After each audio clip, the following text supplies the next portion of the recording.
جو بچے ہوتے ہیں، میں اس وقت 9 سال کا تھا جب میں گیا تھا مدرسے میں. تو جب میں جہاد کا کہتا ہوں تو وہ یہ ہے کہ وہ دکھاتے ہیں ہر مدرسے میں، پاکستان میں ہر مدرسے میں ٹیررسٹ پائے جاتے ہیں. میں کئی مدرسوں میں گیا ہوں کیونکہ میں بھاگ جاتا تھا تو مجھے پھر وہ کسی اور مدرسے میں داخل کیا جاتا تھا. میں نے جیسے ہی وہ مدرسے میں گئے، وہ دکھاتے تھے اوکے جی ابھی میرے ساتھ کتنے بندے ایگری کریں گے جو اس بات پہ اسلام میں گئے ہیں، کیونکہ اس بات پہ میرے والدین بھی ایگری نہیں کرتے، کہتے ہیں کہ نہیں اسلام نہیں یہ سکھاتا. لیکن جو میرے دوست ہیں جو ابھی بھی اس پروگرام کو سن رہے ہیں میرے ساتھ، وہ ایگری کریں گے جی کہ مدرسے میں کیا ہوتا ہے. ٹھیک ہے، اور مدرسے میں یہی سکھایا جاتا ہے جہاد. جہاد کیا ہے کہ محمد نے اپنے آپ کو کیسے دین کے لیے وقف کیا. ٹھیک ہے، انہوں نے کتنی ماریں کھائیں، اور وہ واقعہ کربلا سناتے ہیں. ٹھیک ہے، ایموشنلی ابیوز کرتے ہیں بچوں کو، اور اس کے بعد پھر وہ تصویریں دکھاتے ہیں کہ دیکھو یہ ہمارے بہن بھائیوں کو کشمیر میں مار دیا گیا. فار ایگزامپل میں ایک پاکستانی ہوں، ٹھیک ہے، I love Indian but for me it's not a problem any more that میرے لیے کشمیر پاکستان میں ہو یا کشمیر انڈیا میں ہو، میرے لیے ایک ہیومن ہونا بہت امپورٹنٹ ہے ابھی. اور میں سمجھتا ہوں کہ جب مجھے یہی ہے کہ وہ جب تصویریں دکھاتے تھے، دیکھو یہ ان کا خون ہے جو وہ مار رہے ہیں ادھر. ٹھیک ہے، تو ادھر ہزاروں لوگوں کو، بچوں کو ٹرین کرتے تھے اوکے یہ آپ کی بہن کی عزت انہوں نے لوٹ لی. ٹھیک ہے، اور یہ آپ کے بھائی کو قتل کیا گیا، وہ خون کی تصویریں، اور پھر ساتھ میں جو وہ گنے دکھاتے ہیں. تو وہ ایک بچے کا جو ہے وہ ایٹومیٹکلی اس کے اندر جو جوش اور جذبہ ہوتا ہے اور ایموشنلی ہارمونس ہوتے ہیں اس کے اندر، وہ ڈیولپ ہوتے ہیں، اور وہ کہتے ہیں کہ یہی میرا دشمن ہے. ٹھیک ہے، اور پھر وہ ایک گول دیتے ہیں کہ وہ کہتے ہیں کہ اگر جنت میں جانا ہے تو یہی ایک راستہ ہے. تو وہ جہاد ہے. لوگ بہت سارے کہتے ہیں اسلام میں کہ دیکھیں جہاد کا مطلب یہ نہیں ہے کہ کسی کو مارنا. ٹھیک ہے، جہاد کا مطلب ہے اپنے نفس کو کنٹرول کرنا، یا کسی کے لیے اگر کسی برے کام کو روک نہیں سکتے، برے کام کو روکو، اگر روک نہیں سکتے تو اس کو سپورٹ کرو، اگر نہیں کر سکتے تو اس کے لیے دعا کرو، اگر دعا بھی نہیں کر سکتے ہو تو اس کے لیے برا نہ سوچو. So they have a different definition of jihad. So لیکن میں نے جو جہاد کیا وہ فزیکل جہاد کیا ہے، کیونکہ یہی صرف ایک ذریعہ تھا جنت میں جانے کا، جہاں پر حور مقصورات فی الحیام، وہ موٹی موٹی آنکھوں والی حوریں بیٹھی ہوں گی. ٹھیک ہے، اور وہ بڑی بڑی ریور آف الکول ہوں گی. یہ میں کہتا ہوں کہ یہ جہاد کا مطلب ہے. لیکن میں سمجھتا ہوں کہ جتنے لوگ یہ کہتے ہیں کہ ہاں یہ سارا چینل صرف پیسہ اکٹھا کرنے کے لیے، میں سمجھتا ہوں کہ نہیں یار، آپ لوگوں کی وجہ سے میری آنکھیں کھلی اور ہزاروں جو مدرسے میں مسلمان بچے پڑھ رہے ہیں ان کی آنکھیں کھلی. تیسرا میں بات جو کہنا چاہتا ہوں وہ یہ ہے کہ یہاں پر کتنے سارے دوست آتے ہیں اور وہ آ کے کہتے ہیں کہ آپ دوسرے مذہب پر بات کیوں نہیں کرتے، آپ صرف اسلام پہ بات کیوں کرتے ہیں. بھائی جان دیکھیں، جب کووڈ-19 آیا تھا تو لوگوں نے کووڈ-19 پہ ریسرچ کرنا شروع کر دیا تھا، کیونکہ اس نے ہزاروں کروڑوں لوگوں کی جانیں لی. ٹھیک ہے، انہوں نے وہ نمونیا پہ ریسرچ نہیں کی. ٹھیک ہے بھائی جان، جب بھی بولوں گا مجھے رات کو نیند نہیں آتی تو وہ کس کی وجہ سے نہیں آتی؟ وہ اسلام کی وجہ سے نہیں آتی. مجھے ہندو سے کوئی پرابلم نہیں ہے، مجھے سکھوں سے کوئی پرابلم، مجھے کسی لوگ سے کوئی پرابلم نہیں ہے کہ وہ کس گاڈ کی ورشپ کرتے ہیں یا کس چرچ میں جاتے ہیں یا مندر میں جاتے ہیں. اٹس اوکے، جو بھی وہ بلیو کرتے ہیں وہ کوئی مسئلہ نہیں. لیکن میری زندگی میں جو بہت اہم امپورٹنٹ تھی، میرا بچہ جو سب سے پیارا ہے، میری بیوی ہے، میری فیملی ہے، وہ کس نے چھینا؟ میں تو ہمیشہ اس پہ ہی بات کروں گا. قرآن نے چھینا اور اسلام نے چھینا اور محمد نے چھینی. میری ساری زندگی اسلام نے تباہ کر دی. میں کیسے ہندو کو ان کو کہوں کہ وہ غلط ہے، یا ہندوازم پہ بات کروں، کرسچینٹی پہ بات کروں، یا کسی اور بدھزم پہ بات کروں؟ میں تو ہمیشہ صبح اٹھتے اور رات کو سوتے تک میں صرف اسلام کے بارے میں سوچتا ہوں کہ اس نے مجھے ایک ٹراماٹائز کر دیا ہے. اس اسلام کی وجہ سے میں ٹراماٹائز ہوا ہوں، اور اس وجہ سے میں آپ لوگوں کا بہت شکر گزار ہوں، اور میں تھینک کرتا ہوں آپ ساری ٹیم کو کہ آپ صرف اسلام کے بارے میں اس چینل پر بات کریں. جو بھی لوگ آتے ہیں دوسرے مذہب کو لے کر, یہ دوسرے مذہبوں کی پرابلم ہے, لیکن جس چیز نے پوری دنیا میں, جس مذہب نے, اسلام نے, قرآن نے پوری دنیا کا سکون چھین لیا ہے, ہم تو دن رات اس پہ بات کریں گے نا یار. مجھے لوگ کہتے ہیں کہ اسلام از اے ریلیجن آف پیس. میں کہتا ہوں no, it's not a religion of peace. Islam is a religion of pieces. اس نے پوری دنیا کے ٹکڑے کر دیے یار. It's not a religion of peace, it's a religion of pieces. ایک کنٹری مجھے بتا دیں, مسلم کنٹری, جہاں پر پیس ہو. سو میں یہی کہنا چاہتا ہوں. تھینک یو سو مچ سچ والا صاحب, آپ کا اور آپ کی ساری ٹیم کا اور آپ کی ساری جدوجہد کا. میں یقین کرتا ہوں کہ یہ ایک قاری سال صاحب میں ہم نے اتنا زیادہ بہت ہی خوبصورت بات کہی آپ نے, بہت ہی سمرائز وے میں آپ نے پورا مقدمہ پیش کر دیا. بہت خوب, بہت عمدہ باتیں کہی آپ نے. جی واقعی ہم خود بھی جو ہے آپ کے شکر گزار ہیں قاری صاحب. آپ یہاں تشریف لائے اور آپ نے ہم سب کے لیے کل ملا کر جو اسلام کے بارے میں جو کچھ باتیں ہم دنیا کے سامنے رکھتے ہیں, آپ ان کا خلاصہ آپ نے کیا ہے. اور ہمیں بھی آپ کے درد کا, میں خود جو ہے آپ کے درد کو محسوس کرتا ہوں, کیونکہ میں خود بھی اسی درد سے گزرا ہوں.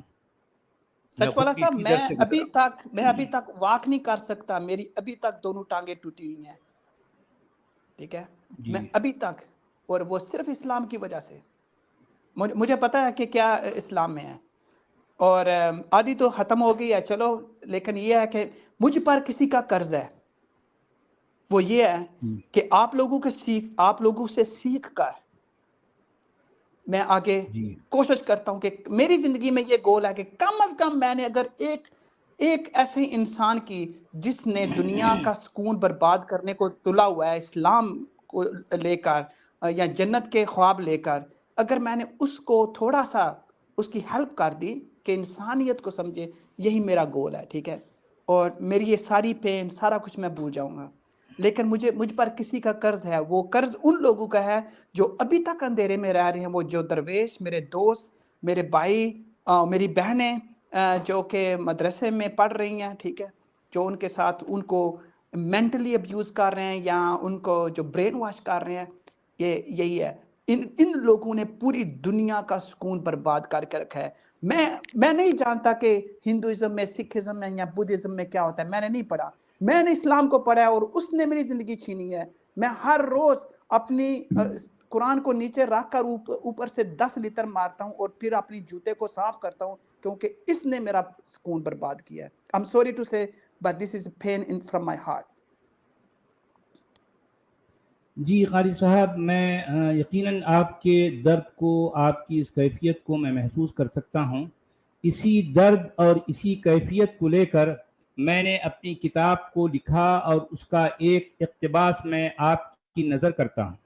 چھوٹا سا جو ہے یہ ایک نوٹیشن ہے, آپ ذرا غور کیجئے. قرآن اپنے مباحث میں عقلی حجیت اور منطقی استدلال جیسی شگفتگی سے عاری ایک روکھی سوکھی کتاب ہے. قرآن کا مرکزی نقطہ اور نمایاں پیغام باغ کے بہلاوے اور آگ کے ڈراوے کے سوا کچھ بھی نہیں. قرآن نوع انسانی کے اجتماعی تانے بانے کو کفر و ایمان والے کرخت اور دھاری دار کھانڈے سے کاٹتا جاتا ہے. صاحب قرآن اس جذبہ و لطافت سے یکسر محروم ہے کہ ایک حساس طبع انسان اپنے خونی رشتوں سے قطع ہو کر کیسی کربناک رنجش و کوفت سے گزرتا ہے. قرآن کے نزدیک اصل رشتہ صرف ایمان کا رشتہ ہے. اگر ایمان نہ ہو تو خون کے سارے رشتوں کو سمیت یہ قرآن ہر رشتہ و پیوند کو توڑ کے بھمبوڑ دیتا ہے. قرآن کا سارا زور و شور فقط ایمان لے آنے اور کفر نہ کرنے پر پایا گیا. عقل انسانی کو اپیل کیے بغیر ہی یہ قرآن ایمانیات کا راگ الاپے جاتا اور فتویٰ دیتا جاتا ہے کہ انسانوں میں صرف وہی لوگ آپس میں ایک دوسرے کے بھائی بند ہیں جو مومن ہیں, اور جو مومن نہیں وہ تو جیسے انسان کہلوانے کے بھی مستحق نہیں. جو مومن ہیں صرف انہی کو کرۂ ارض پر مالکانہ استحقاق دیا گیا. اور جو مومن نہیں وہ تو گویا دوسرے بلکہ تیسرے درجے کے کرایہ دار ٹھہرے۔ قرآن ہر جگہ کفر سے ڈرواتا اور ایمان سے للچواتا ہے۔ ایمان لاؤ گے تو تمہیں ایسی جنتیں ملیں گی جن کے نیچے سے نہریں بہہ رہی ہوں گی، اور اگر کفر کرو گے تو تمہیں دوزخ کی آگ میں سدا کے لیے جلایا بھنایا تلایا جائے گا۔ قرآن کسی ایک بھی آیت میں ایسا منطقی مقولہ نہیں ملے گا کہ اے لوگو پہلے جان لو پھر مانو، بلکہ قرآن اپنے ہر ذکر اور ہر بیان میں ایمانیات ہی کو مقدم اور سزاوار ترجیح رکھتا ہے۔ قرآن کے مطابق ایمان اگر نہ ہو تو انسان کا بڑے سے بڑا عمل خیر بھی ہیچ اور ناکارہ ہے۔ قرآن اپنے پیروکاروں کو بار بار ایمان، دعا اور توکل کی تلقین و تدریس تو کرتا ہے، مگر یہ کہیں نہیں بتاتا کہ انسان کی زندگی میں ان رسمی کلمات کے روب عمل ہونے سے نتیجتاً کیا فائدہ ہے۔ مثال کے طور پر ایک شخص وہ ہے جو اپنی زندگی میں ایمان، دعا اور توکل پر یقین راسخ رکھتا ہے، اور دوسرا شخص وہ ہے جس کا ان کلمات پر سرے سے کوئی یقین نہیں۔ اب ان دونوں اشخاص کی ہست و زیست میں فرق و امتیاز آخر ہے کیا؟ جی کیا بات ہے، thank you so much, thank you so much. قاری بھائی، عمدہ تھا۔ عبدل بھائی، جی سر۔ قاری بھائی سے اگر قاری بھائی اگر آپ کمفرٹیبل ہوں تو اپنا ای میل ایڈریس اگر پرائیویٹ چیٹ میں شیئر کر سکیں تو ہم کچھ جی میں نے شیئر کر دیا ہے اپنا ہاں کچھ پرائیویٹ۔ انٹرویوز ہم جی چاہیں میں نے گے اپنا، کہ لوگ کیسے برین واش کرتے ہیں، تو ہم آپ کے ساتھ کنڈکٹ کریں گے اس چیز کو سر۔ ہاں جی میں نے اپنا ای میل ایڈریس جو ہے وہ چیٹ میں دے دیا، پلیز۔ اوکے، سچ والا جی تھینک یو سو مچ، آپ میرے لیے، میں ایک ابھی نئے مفتی صاحب کے قدموں میں بیٹھا ہوں، سو آئی ریئلی اپریشیٹ، لیکن میں سمجھتا ہوں کہ آپ جتنی بھی جدوجہد کر رہے ہیں، میں اپنے تمام دوست سننے والوں کو کہوں گا یار ایک دفعہ اپنے وہ نگاہوں سے وہ جو ادبی چشمہ ہے، وہ جو مذہبی چشمہ ہے، وہ اتار کر تھوڑا سا دیکھے تو صحیح یار، کہ یار کچھ نہ کچھ تو سچائی ہے، کہ اتنے لوگ اسلام کو چھوڑ رہے ہیں، اتنے لوگ اسلام کو چھوڑ رہے ہیں۔ یہ پہلی دفعہ ہسٹری میں ہوا ہے کہ اتنے لوگ اسلام کو چھوڑ رہے ہیں، خاص کر پاکستان میں اتنے لوگ اسلام کو چھوڑ رہے ہیں، آج تک پہلے کبھی نہیں ہوا تھا، اور وہ اس وجہ سے ہوا ہے کہ یہ سارا میڈیا کی وجہ سے ہوا ہے۔ میں ابھی پاکستان سے بیٹھ کے انڈیا میں بات کر رہا ہوں، لیکن میں آئی ریئلی اپریشیٹ سو میں آپ سب کو مبارکباد دیتا ہوں، اور میں یہ بھی کہتا ہوں کہ پلیز کنٹینیو ڈوئنگ دیٹ۔ جی بہت بہت شکریہ قاری صاحب، اور تھینک یو۔ دماغی جی طور پہ یہ آدمی معاف تھا جو ابھی گیا ہے بات کر کے، ورنہ یہ اس طرح کی بیہودہ بات بالکل ہی نہیں کرتا۔ مومن بھائی جو آپ کو کس کسوٹی پہ انہیں آپ رکھنا چاہ رہے ہو، آپ ڈائریکٹ یہ بتاؤ، آپ کیا سننا چاہ رہے کہ ہو ان وہ سے؟ مومن کوئی تھے آیت نہیں سننا تھے، چاہ رہے آپ ہیں، کیسے کچھ آپ دلیلیں کیسے سننا بتا چاہ پائیں رہے گے؟ ہیں، کیسے پاکستان کی بتا کچھ پائیں باتیں گے؟ سننا چاہ رہے ہیں، آپ کو ساری باتیں وہ کلیئر کر دیں گے۔ وہ آپ بتائیے تو ان کیا کی سننا سیرت چاہ رہے ہیں، سننا آپ کو چاہ رہے کیسے ہیں، کنفرمیشن ہوگا؟ وہ قاری ہے یا نہیں ہے یہ پاکستان چاہیں گے آپ، ان کی سیرت سننا ہے آپ کو؟ وہ قاری ہے تو ذرا سے اسے قرات کروا دیجئے، حافظ ہے تو ٹھیک ہے، ذرا سے اگر اسے سنیے اگر وہ کچھ قرات کر دیں گے تو آپ یہ ان کو سرٹیفکیٹ دے دیں گے کہ وہ مسلمان تھے، آپ یہ کہنا چاہ رہے ہیں؟ یہ کہنا چاہ رہے ہیں آپ؟ وہ بولیے۔ بالکل ہی جھوٹا آدمی ہے۔ ارے یہ بھائی جو دیکھیں آپ حافظ قاری کے باتیں نام درست سے کرو نا آیا یار، ہوا ہے۔ کمیونیکیشن کرو بھائی، آپ کو میں کچھ پوچھا ہاں ہے سوال وہ کروں، میرے سیرت سوالوں کا سنا جواب دیے۔ نہیں دے رہے ہیں آپ۔ اس کو اگر وہ بلاؤ، کچھ میں قرات کر دیتے ہیں، ارے بھائی یہ سامنے ہیں آپ کے، آپ ان سے کیا پوچھنا ہے پوچھیے۔ آپ کا یہ کہنا ہے کہ اگر وہ قرات کر دیں تو وہ مسلمان تھے، آپ یہ کہنا چاہ رہے ہیں؟ ہاں یہ بولیے کہنا اس چاہ کو رہے ہیں؟ قرات کرے وہ۔ اچھا اگر وہ قرات کر دیں گے تو پھر آپ ان وہ کو مسلمان ان کو آپ کہہ حافظ دیں گے وہ قاری مسلمان اپنے تھے؟ آپ کو کہہ رہا ہے، حافظ قاری کر رہا ہے، مدرسے کا پڑھا ہوا بتا رہا ہے، اور مدرسے جی کے سارے چیزوں کو اور اسلام کو جس انداز سے وہ ڈیفائن کر رہا ہے، وہ کبھی مسلمان تھا ہی نہیں، وہ مسلمان اچھا کبھی آئیڈینٹی ہے مسلمان، ہی نہیں، وہ تو ارے یار وہی پتہ نہیں ایجنٹ آپ کیا ہے۔ دیکھیں، آپ 10 باتیں کر رہے ہیں، 10 باتیں ایک دوسرے سے بالکل مختلف ہیں، آپ کوئی ایک بات کریں، آپ خود کنفیوز ہیں۔ آپ میں پہلے کہہ رہا ٹھیک ٹھاک وہ طریقے سے اپنے میں کہہ رہا الزام کو ہوں تو کہ ٹھیک کریں نا۔ جی آئیڈینٹی فیک تھی، یہ آئیڈینٹی فیک تھی، میں آپ کو یہ اس کا بتانا مطلب یہ چاہتا پہلے ہوں، مسلمان نہیں تھے۔ سنو یار، یہ پلانٹیڈ آدمی تھا، اچھا یہ ٹھیک ہے، وہ پلانٹیڈ کیا آدمی ہے تھا کیا نہیں جو میں کس نے بھی نہیں پلانٹ یہ جانتا کیا؟ کہا بھائی۔ گیا کہ کس نے پلانٹ کیا؟ کون ہے پلانٹ کرنے والا؟